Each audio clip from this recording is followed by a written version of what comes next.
Greetings. Today I'll be speaking to you about the DBS checks. This is usually done pre-employment, or if you're volunteering, it's usually done before you commence. The DBS service stands for the Disclosure Barring Service, and this was formed in December 2012. This is to check that you are suitable to work with children or vulnerable adults, and it's usually carried out by different organizations and companies as a form of safeguarding their clientele. This used to be called the CRB check and it's now the DBS. There are three types. You have the basic, the standard, and the enhanced. This is usually carried out using ID of your passport, bank statements, your BRP, so photo ID and proof of address. It usually takes around 14 days for it to be returned to you, and you do need to make sure that the address is your address of residence because it would be very important for you to have a paper copy. Potential employees should pay for your DBS. In some cases, they may ask you to pay for it, but it's usually the company that pays. For volunteers, DBS is free. On your DBS statement, it will have all your interactions with the police. It could have police intelligence, could have cautions, final warnings. On the enhanced DBS, even if you are arrested and not charged, that still can come up on your DBS. If you change your name, you will need to do a new DBS in your new name. There is also a DBS update service. I do recommend it for the fee of £13 per year.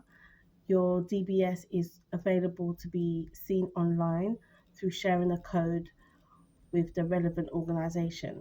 So if you pay £13 a year and you register your certificate within 30 days of receiving it, your DBS will be available to confirm online through sharing a code with your organisation.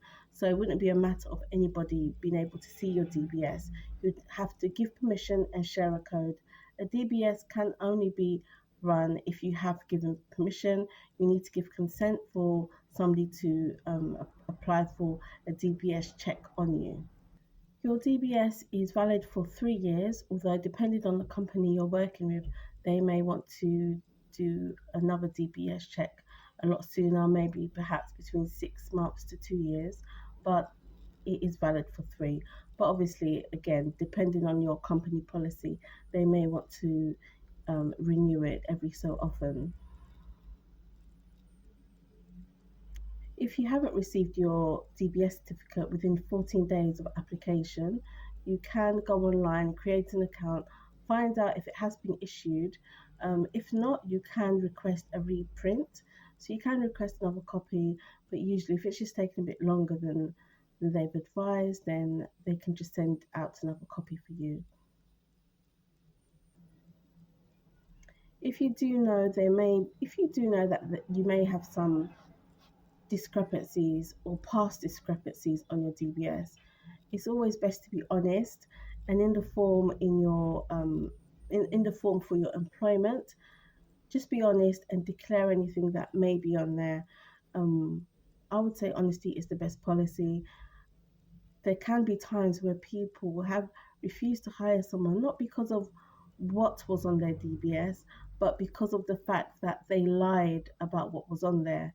So sometimes the issue on your DBS may not be that big of an issue, but if you attempt to hide it or lie or pretend, that in itself may create an issue.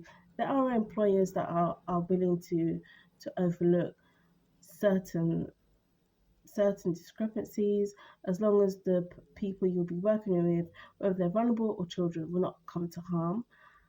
However, it's down to your employer's discrepancy whether or not that will have a bearing on their influence, on their decision whether or not to employ you. I hope this has helped you.